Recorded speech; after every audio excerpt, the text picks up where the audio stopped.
Salut tout le monde. Alors, j'ai décidé de faire une série, une mini-série de mini-vidéos sur mes carnets. Ça faisait quelques mois déjà que c'était en travail dans ma tête. Il fallait que je trouve le moment de me poser et tout, non, non, non, tout ça. Le but, c'est de retracer un peu les carnets que j'ai eus de 2014 à aujourd'hui. Et déjà, on va commencer par celui-ci, justement. Qui est... celui-ci, c'est ma mère qui me l'a offert il y a très longtemps, quand j'habitais encore Madagascar. Et, euh, et c'était, je crois, mon premier carnet de dessin, le vrai carnet de dessin. Avant, c'était plus genre, je faisais des BD ou des illustrations, mais vraiment sur des feuilles A4 comme ça. Là, c'est vraiment mon premier carnet de dessin. Enfin, j'aimais bien un peu le style vintage, toujours été un peu dans ça. Celui-ci, il est un peu spécial par rapport aux autres parce qu'il y a les pages un peu colorées. Enfin, du coup, un peu ce côté recyclé, je sais pas trop quoi. 26 avril 2014, donc du coup, 9 ans quoi. 9 ans de carnet, ça va faire beaucoup. Moi, j'aime bien les ranger par ordre chronologique. Vous allez voir que la date, c'est très important. Et on le voit de toute façon, déjà, toujours une fascination pour les dates, à retenir le jour, l'heure, ce genre de choses. Je vais lancer la vidéo en même temps. Et oh, quelle horreur, c'est trop mal dessiné! Et ben voilà, on voit la fascination pour les dates. Il y a aussi ce côté très journal intime. J'ai une grosse culture journal intime. Où on va voir aussi, je dessine beaucoup mes pensées, mes amoureux, pas mes amoureuses encore, je n'assume pas encore ma bisexualité à l'époque. Et il y a beaucoup d'autocollants Ferrero Rocher. Alors ça, j'adorais ces chocolats.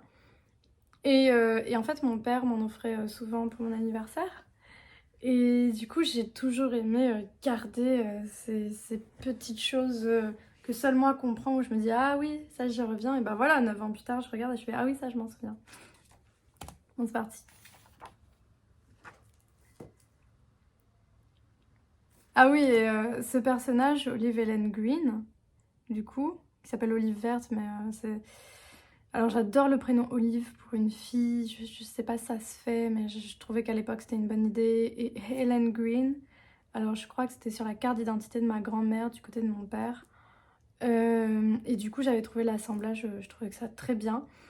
Et j'avais fait toute une histoire, vraiment plus dans ma tête, et je faisais quelques pages de bande dessinée. C'était en fait une meuf qui voyait des apparitions de ses vies antérieures, genre un truc totalement barré comme ça. Et des apparitions de ses vies antérieures. Du coup, on va le voir juste après, enfin plein de trucs après, où elle est souvent dans d'autres tenues, d'autres époques, parce que du coup, c'est elle à travers les âges un peu. C'était un peu aussi mes débuts d'intérêt pour la mode. On a beaucoup de débuts. On va voir beaucoup de débuts d'intérêt, beaucoup de débuts d'intérêt aussi pour le côté histoire naturelle, des petites fleurs, ce genre de choses. Ouais. J'aimais bien dessiner mes potes aussi. C'est un truc que j'aimais beaucoup. Donc du coup, encore Olive Ellen Green, quoi. Genre, il y a toujours eu cet étrange dans ma vie. Trop bizarre, quand même. Trop poétique, barré.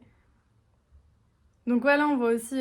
après, j'ai toujours été intéressée par la bande dessinée, les mangas, ce genre de choses. Et je pense que ça se sent. Franchement, qu'est-ce que c'est mal dessiné. Il y a beaucoup de codes empruntés, du coup, au manga. Et ouais, du coup, on voit ces prémices d'intérêt pour la mode. Je suis désolée, mais je rigole parce que c'est vraiment difforme. Aïe, aïe, aïe. Et moi, je me trouvais fraîche à dessiner ça. Pas du tout de couleur pour l'instant, beaucoup de noir et blanc, de crayon. J'aimais bien les plissés, les ombres et les taches de rousseur. J'aimais beaucoup les taches de rousseur aussi. Ah ouais, ah cette double page, j'en étais tellement fière. Oh, j'avais envie de la balancer à toutes les sauces, la montrer à tout le monde. Ensuite, quoi dire, du coup, toujours ce personnage coupe carrée, avec des taches de rousseur qui voyagent dans le temps, ou qu'importe. Et j'aimais bien l'idée d'un personnage qui traverse le temps. Ça vient aussi de Millennium Actress. J'avais eu beaucoup cette idée aussi à travers Millennium Actress, du coup, de Satoshi Kon, qui est un film d'animation où on voit justement une actrice passer à travers le temps, à travers les âges. Est-ce que c'est mon film d'animation préféré? Non, mon film d'animation préféré, ça reste L'Illusionniste de Sylvain Chomet, avec très peu de paroles, mais Millennium Actress a quand même un très bon... Une très bonne place dans mon palmarès. Ah! Intérêt pour la couleur grâce à Conrad Rosset, qui est un artiste que j'aime toujours autant, qui a participé au design, qui a fait l'entièreté du design du jeu Gris, qui est très connu. Et donc du coup, moi, ça fait du coup 9 ans que je suis cet artiste, évidemment. Genre, quand le jeu est sorti, j'étais trop hypée. On me l'a offert pour mon anniversaire, j'étais heureuse. Et donc oui, ça m'a plongée du coup dans tout ce qui était aquarelle aussi. Et pas grand chose à dire sur cette double page, honnêtement. Mais à part que c'est très mal dessiné, j'avais des... Mais c'est quoi ces nez? On dirait qu'elles se sont pris un bus.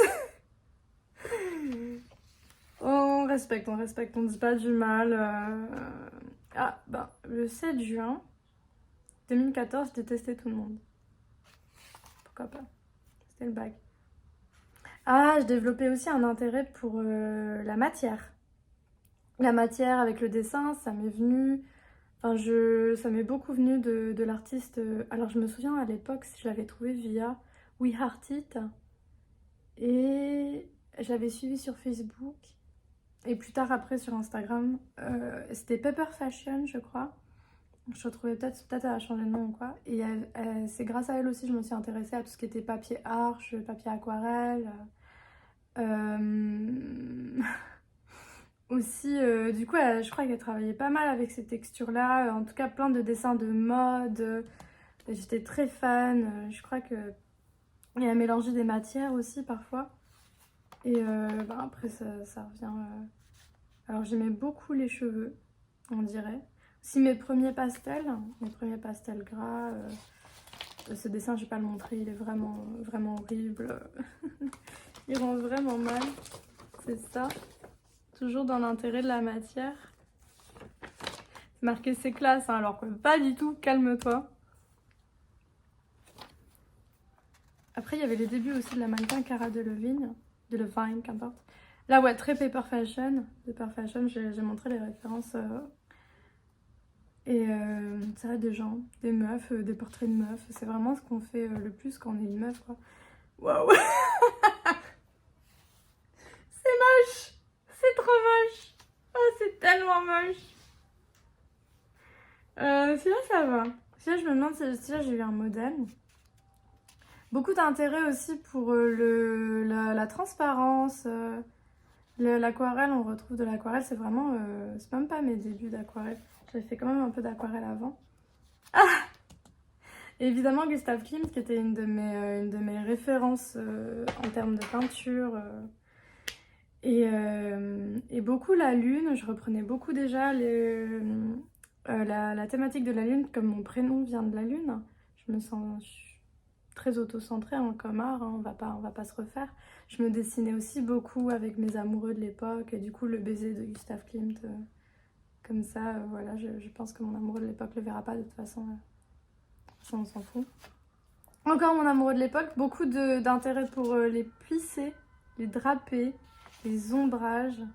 J'aimais bien tout ce qui était miroir, les nus, représenter des corps féminins, comme je pouvais. Et beaucoup d'intérêt aussi pour un motif. Un peu, c'était beaucoup d'exploration, j'essayais à tout prix de faire des corps, essayer de faire des beaux corps, essayer de représenter mon corps aussi en mouvement. Beaucoup de pages déchirées, je sais pas pourquoi. Je crois qu'il y avait des petits points dessus, je les aimais pas, je les ai tout enlevés. Du coup, on retrouve le personnage Olive Ellen Green, je vais y arriver. Et le casse-noisette, peut-être. D'autres trucs, je sais pas ce que c'est. Alors voilà, c'est une exploration totale. Et je crois que c'est la fin de tout ça. Ouais, en tout cas, c'est la fin de mon premier carnet. Et bon, c'est marqué vintage en mode Paris, je sais pas trop quoi, mais c'est un carnet qui vient de Chine, voilà. On va pas se refaire. J'aime bien garder mes carnets, ça me permet aussi parfois de revenir aux sources de qu'est-ce qui m'intéressait déjà, et on voit toujours une récurrence dans les thématiques déjà, évidemment. On voit un peu mes zones de confort déjà. Et aussi, j'avais pas mal d'histoires, des envies de bande dessinée. C'est vrai que ce côté de matière mélangée à du dessin, on peut le retrouver dans mon utilisation du pastel, où j'aime bien ce qu'il y a de la présence. Il est froid sinon. Température ambiante, comme moi.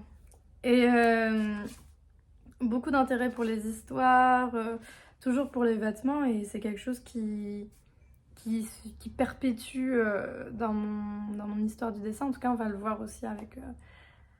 je me souviens pas de tous mes carnets, et je crois qu'il y en a une vingtaine. Et waouh, il y en a plus ou moins intéressants, il y en a c'est plus des dessins d'observation, il y en a plus de l'histoire naturelle et autres. En tout cas, je suis très émue. Il sent encore... Alors, j'utilisais de la laque et du fixatif à l'époque pour bien fixer tout ça, pour pas que ça déborde. On voit des fois que ça déborde quand même. Avec le crayon, ça bave vite. Mais du coup, il y a encore l'odeur de l'époque et ça me replonge dans ces souvenirs de moi dans ma chambre. Et je crois que c'est une des raisons aussi pour lesquelles j'aime bien dessiner en pyjama. Ça me rappelle ces moments de longues journées d'été où je dessinais, j'étais dehors ou dans ma chambre ou quoi, et je passais des jours et des jours et des jours à dessiner. Et parfois je mangeais, hein, vous inquiétez pas. Mais voilà, en tout cas, ça m'a fait plaisir de vous faire découvrir ça. C'est quelque chose de très très précieux pour moi. Et évidemment, ça a une valeur inestimable. Et je le montre à très peu de gens, peut-être des gens avec qui je suis très très proche. Et donc du coup, ça me fait bizarre de le mettre publiquement comme ça. Voilà, j'espère que ça a intéressé les gens qui ont regardé. Merci d'avoir regardé jusqu'à la fin. Merci en tout cas aux gens qui me suivent, aux gens qui ont regardé ça. Et qu'importe, n'oubliez pas de vous abonner, je sais pas, c'est des choses qui se disent comme les vrais youtubeurs. Et voilà, très heureuse d'avoir fait cette première vidéo.